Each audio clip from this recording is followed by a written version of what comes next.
एक दिन भगवान गौतम बुद्ध श्रावस्ती के ही एक गांव में भिक्षाटन के लिए पहुंचे थे। जब बुद्ध गांव में प्रवेश किए तो देखते हैं कि पूरे गांव में सन्नाटा छाया हुआ था। दूर दूर तक कोई भी व्यक्ति नजर नहीं आ रहा था। बुद्ध उस गांव के पहले द्वार पर जाते हैं और कहते हैं भिक्षाम देहि, परंतु भीतर से कोई भी आवाज नहीं आता है और ना ही कोई व्यक्ति बाहर आता है। बुद्ध दूसरे द्वार पे जाते हैं परंतु कोई दरवाजा नहीं खोलता। बुद्ध तीसरे द्वार पे जाते हैं परंतु उस द्वार से भी कोई भी व्यक्ति बाहर नहीं आता। फिर अचानक से एक दरवाज़ा खुलता है जिसमें से एक व्यक्ति बाहर निकलता है। वो जल्दी से बुद्ध का हाथ पकड़ता है और उन्हें अपने घर में ले जाता है और कहता है क्षमा करें बुद्ध, परंतु इस समय आप बाहर नहीं जा सकते। उंगलीमाल को श्रावस्ती की सीमा पर देखा गया है। सभी गांव वाले डर के मारे अपने घरों की खिड़कियां दरवाजे बंद कर कर बैठे हुए हैं। बुद्ध उस व्यक्ति से पूछते हैं कि ये उंगलीमाल और उससे इतना भय क्यों है। वो व्यक्ति कहता है उंगलीमाल एक राक्षस है। उसे जो भी मनुष्य मिलता है, बच्चा, वृद्ध, स्त्री या पुरुष, यहाँ तक कि सन्यासी भी, वह किसी को नहीं छोड़ता। महाराज पसंदजीत के सैनिक भी उससे डरते हैं। बुद्ध उस व्यक्ति से पूछते हैं कि क्या वो ये सब धन की लालच में करता है। वो व्यक्ति कहता है नहीं, धन का उसे कोई लालच नहीं है। वो जब भी किसी मनुष्य पर वार करता है तो उसकी उंगलियां काटकर अपने गले की माला बनाता है, इसलिए उसका नाम उंगलीमाल पड़ गया है। और ये भी सुना गया है कि जब उसके गले की माला में 100 उंगलियां पूरी हो जाएंगी, उसकी विनाशक शक्तियां और भी ज़्यादा बढ़ जाएंगी। बुद्ध कहते हैं आपका आभार जो आपने मुझे उसके बारे में बताया। फिर वो व्यक्ति बुद्ध से कहता है कि कृपया कर आप बाहर न जाइए क्योंकि वो आप पर भी हमला कर सकता है। बुद्ध कहते हैं भय से अपनी राह छोड़ दो, ऐसा मैंने कभी नहीं किया। मुझे भिक्षा मांगता देख जन जन के हृदय में उंगलीमाल का भय कम होगा। फिर वह व्यक्ति कहता है नहीं बुद्ध, आप बाहर मत जाइए, वो बहुत ही ज़्यादा खतरनाक है। बुद्ध कहते हैं वो खतरनाक नहीं बल्कि दुखी है और मुझे उसके पास जाना होगा क्योंकि उसे मेरी आवश्यकता है। इतना कहकर बुद्ध इस व्यक्ति के पास से चले जाते हैं। कुछ दूर चलने के बाद बुद्ध वन में प्रवेश करते हैं। वन में चारों ओर एक सन्नाटा छाया होता है। दूर दूर तक ना कोई मनुष्य ना कोई पशु पक्षी दिख रहा था, परंतु बुद्ध अपने मार्ग में आगे बढ़ते रहे। अचानक बुद्ध के सामने उंगलीमाल आकर खड़ा हो जाता है।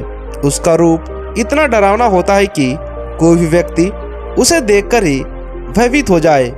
उसके गले में उंगलियों की माला होती है, चेहरा और हाथ रक्त से सोने होते हैं और शरीर बलशाली होता है। उसका रूप इतना भयानक होता है कि किसी भी साधारण व्यक्ति के प्राण तो उसे देखते ही निकल जाए, परंतु बुद्ध पर उंगलीमाल के इस डरावने रूप का कोई असर नहीं होता है। बुद्ध कुछ क्षण तक एक शांत मुस्कुराहट के साथ उंगलीमाल की तरफ देखते हैं और फिर उसके बगल से निकलकर अपने मार्ग में आगे बढ़ जाते हैं। बुद्ध को ऐसा करते देख उंगलीमाल को ये समझ नहीं आता है कि उसके साथ ये क्या हो रहा है। वो मन ही मन सोचता है कि मुझे देखकर लोग या तो भाग जाते हैं या मुझे देखकर ही मर जाते हैं या फिर मुझसे अपने प्राणों की भीख मांगने लगते हैं। मैंने कई सन्यासियों को भी मारा है, परंतु मैंने आज तक कोई ऐसा व्यक्ति नहीं देखा जो मुझे नज़रअंदाज करके अपने मार्ग में आगे बढ़ जाए। या तो इसने मुझ पर ध्यान नहीं दिया होगा या फिर हो सकता है कि यह देख ना सकता हो, परंतु मुझे इससे क्या, मुझे तो अपनी उंगलियों की माला पूरी करनी है। उंगलीमाल बुद्ध को आवाज़ लगाता है ऐ साधु रुक। फिर वे बुद्ध उंगलीमाल को नजरअंदाज करते हैं और अपने मार्ग में आगे बढ़ते रहते हैं। उंगलीमाल और ज्यादा क्रोध में भरकर बुद्ध को आवाज लगाता है, ऐ साधु रुक। फिर भी बुद्ध उंगलीमाल को फिर से नजरअंदाज करते हैं और अपने मार्ग में आगे बढ़ने लगते हैं। उंगलीमाल तीसरी बार बहुत ही ज्यादा क्रोध भरकर आवाज में उन्हें रोकता है, लेकिन बुद्ध इस बार रुकते हैं। उंगलीमाल बुद्ध के पास जाता है और कहता है कि मेरे आदेश देने के बाद भी तू क्यों नहीं रुका? बुद्ध कहते हैं, मैं तो बहुत पहले ही रुक चुका हूँ, तुम ही चलते जा रहे हो। उंगलीमाल ये समझ नहीं पाता है कि बुद्ध क्या कह रहे हैं, परंतु वो इतना जरूर समझ जाता है कि सामने खड़ा व्यक्ति उसे थोड़ा भी नहीं डर रहा है। उंगलीमाल बुद्ध को डराने के लिए चिल्लाकर पूछता है, ऐ सन्यासी तुझे मुझसे भय नहीं लग रहा क्या? मैं आदि मानव हूँ। बुद्ध कहते हैं, नहीं तुम मानव हो। बुद्ध की यह बात उंगलीमाल के हृदय पर लगती है। पहली बार उसे किसी ने मानव कहा था, परंतु वो इस बात को नजरअंदाज करने का प्रयास करता है और बुद्ध से पूछता है, ऐ सन्यासी तूने क्यों कहा कि तू कब का रुक चुका है, जबकि तू तो चला जा रहा है, और तूने ये क्यों कहा कि मैं नहीं रुका? बुद्ध कहते हैं कि मैं बहुत पहले ही रुक चुका हूँ, यानी मेरे सारे बुरे कृत्य करने से पहले ही छोड़ दिया है, जिससे किसी व्यक्ति को कष्ट पहुँच सकते हैं। सब जीना चाहते हैं, बस तुम उन्हें करुणा से देखने का प्रयास करो। बुद्ध का यह शब्द दोबारा से उंगलीमाल के हृदय पर चोट करते हैं, परंतु दोबारा से बुद्ध की बातों को नजरअंदाज करने का प्रयास किया जाता है और इस बार वह और क्रोध भरकर बुद्ध की गर्दन पर अपनी कटारी रख देता है, जिसे वो लोगों की हत्या किया करता था, और बुद्ध से चिल्लाकर कहता है, नहीं, मानव में ना तो प्रेम है और ना ही करुणा, सिर्फ छल और कपट है। इसलिए मैं सबकी हत्या करूंगा और किसी को जीवित नहीं छोड़ूंगा। गौतम बुद्ध कहते हैं, तुम्हें लोगों ने बहुत दुख दिया है। उंगलीमाल क्रूरता मनुष्य ज्ञान के कारण ही करता है। ईर्ष्या, देश, मोह, माया ये सभी अज्ञान की ही संतानें हैं, परंतु वो व्यक्ति है जिसमें दया, करुणा, सद्भाव और समझ का उदय भी होता है। उंगलीमाल यदि इस जीवन में क्रूर और निष्ठुर लोग हैं तो दयावान भी हैं। बस तुम्हें अपनी आंखों से इस अंधेपन की पट्टी को हटाना होगा जो तुम्हें केवल बुराई ही दिखा रही है। तीसरी बार बुद्ध के शब्दों को सुन उंगलीमाल खुद पर से संयम हट जाता है। उसे समझ नहीं आता है कि पहली बार उसे अपना आपा इतना कमजोर क्यों महसूस हो रहा है। वह कोशिश तो करता है क्रोध करने की, परंतु कर नहीं पाता। वो बड़ी हिम्मत जुटाकर क्रोधित होने का नाटक करके बुद्ध से कहता है, तुम और व्यक्तियों जैसे नहीं हो। बुद्ध कहते हैं, मैं हर व्यक्ति जैसा ही हूँ, बस जागृत हूँ और यह सिद्ध कर रहा हूँ कि हर व्यक्ति में जागने की क्षमता है। मेरा मार्ग क्रूरता को दया में परिवर्तित करता है। उंगलीमाल तुम अनजाने में घृणा के पथ पर हो, बस इस क्षण रुक जाओ।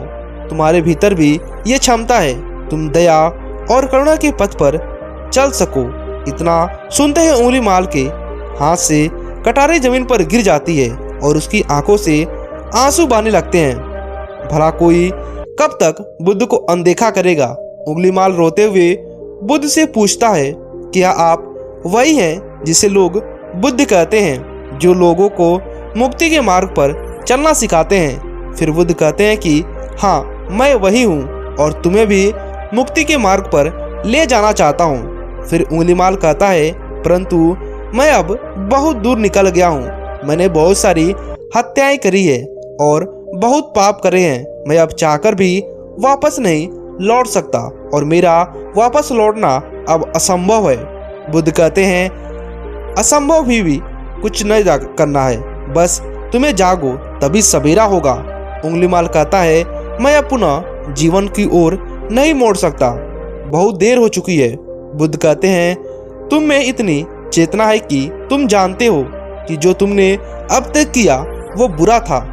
इसका अर्थ यह है कि तुम जानते हो कि क्या अच्छा है और क्या बुरा है। उंगलीमाल, जिस दिन से तुमने अच्छा कार्य करना शुरू कर दिया उस दिन से तुम्हारा एक नया जीवन शुरू हो जाएगा। फिर उंगलीमाल कहता है, मैं कितने भी अच्छे कार्य कर लूं परंतु लोग मुझे उसी दृष्टि से देखेंगे और मुझे चैन से जीने नहीं देंगे। बुद्ध कहते हैं, उंगलीमाल, यदि तुमने हिंसा का मार्ग छोड़ा तो मैं तुम्हें मार्ग दिखाऊंगा और तुम्हारा संरक्षण करूंगा और तुम्हें लोगों की घृणा से बचाऊंगा।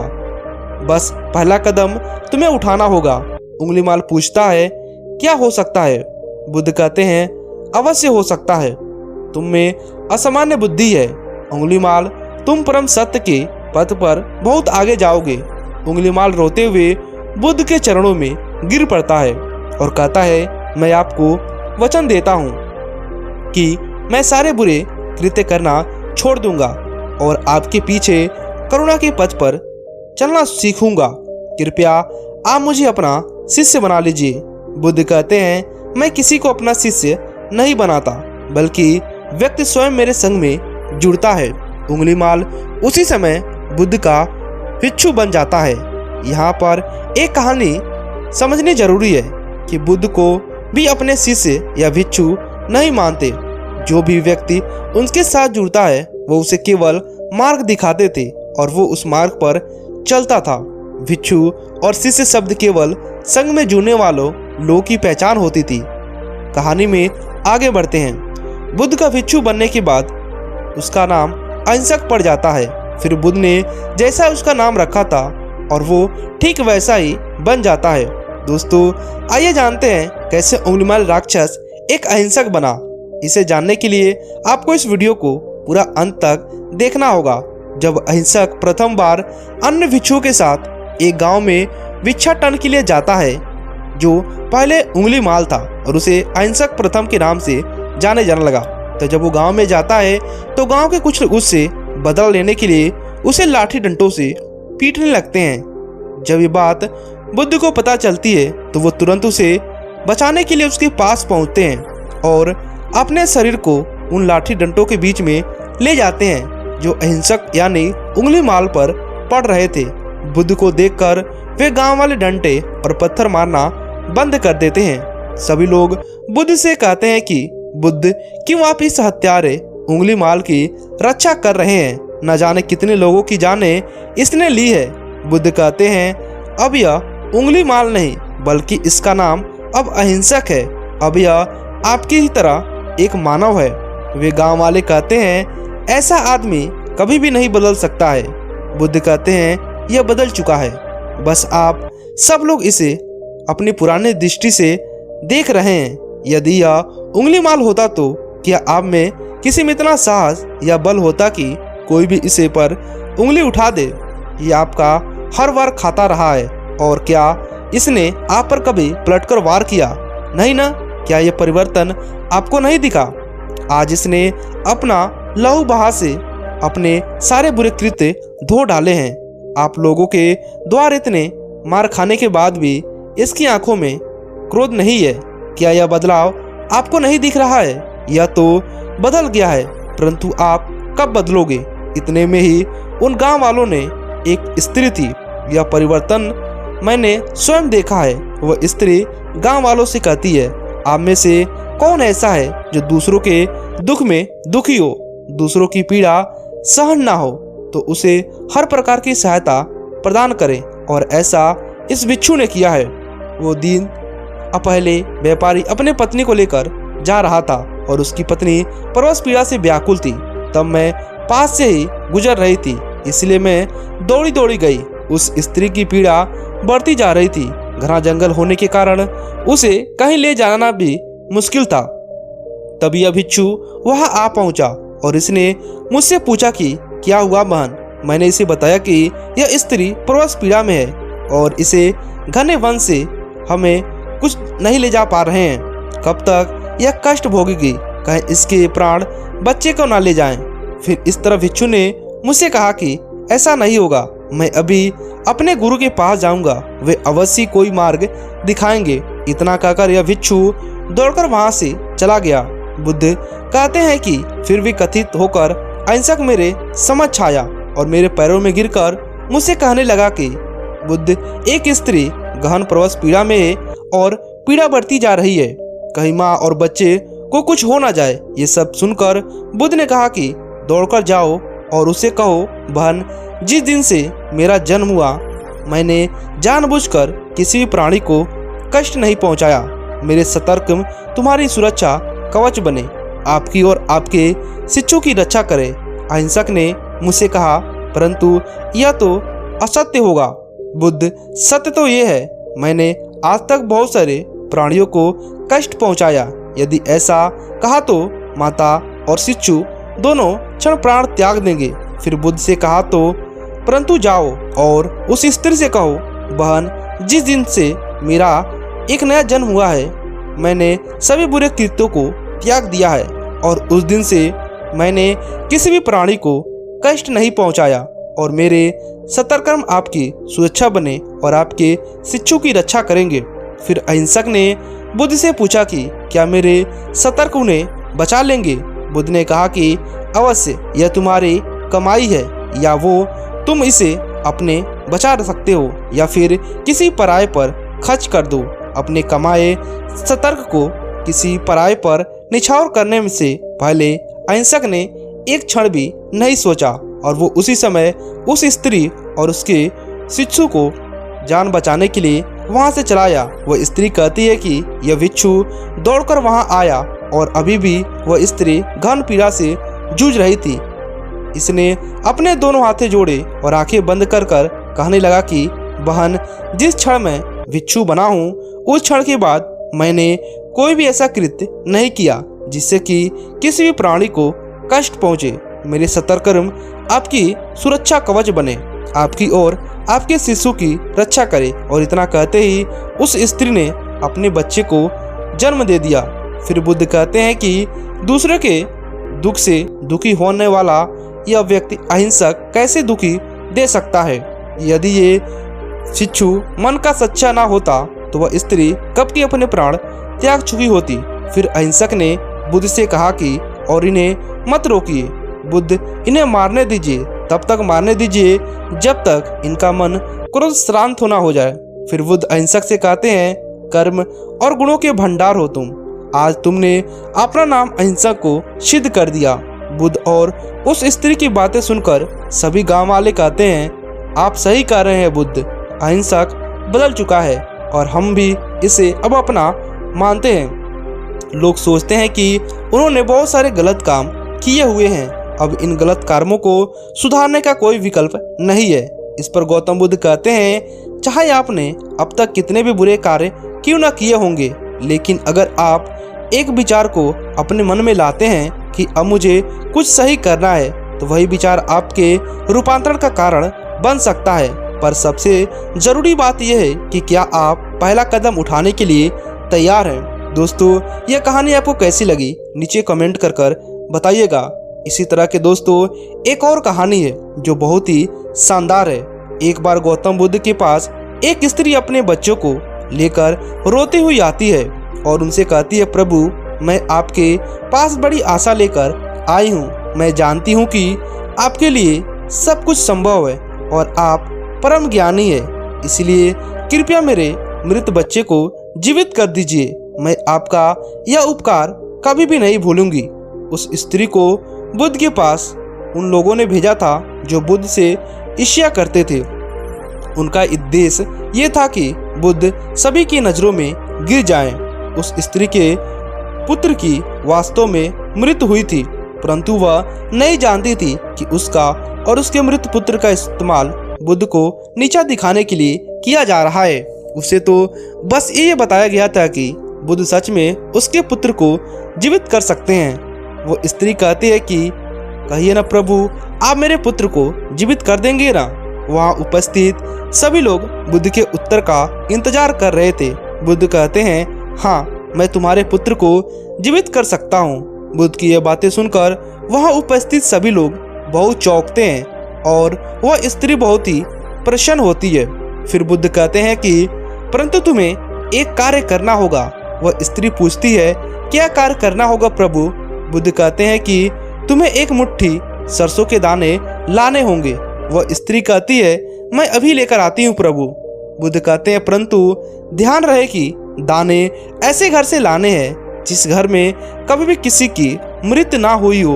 वह स्त्री उस क्षण सरसों के दाने लेने के लिए अपने गांव में चली जाती है। वो अपने गांव के हर घर में जाकर पूछती है। उसे सरसों के दाने तो हर घर में मिलते हैं, परंतु उसे ऐसा कोई घर नहीं मिलता है जिसमें आज तक कभी किसी की मृत्यु ना हुई हो।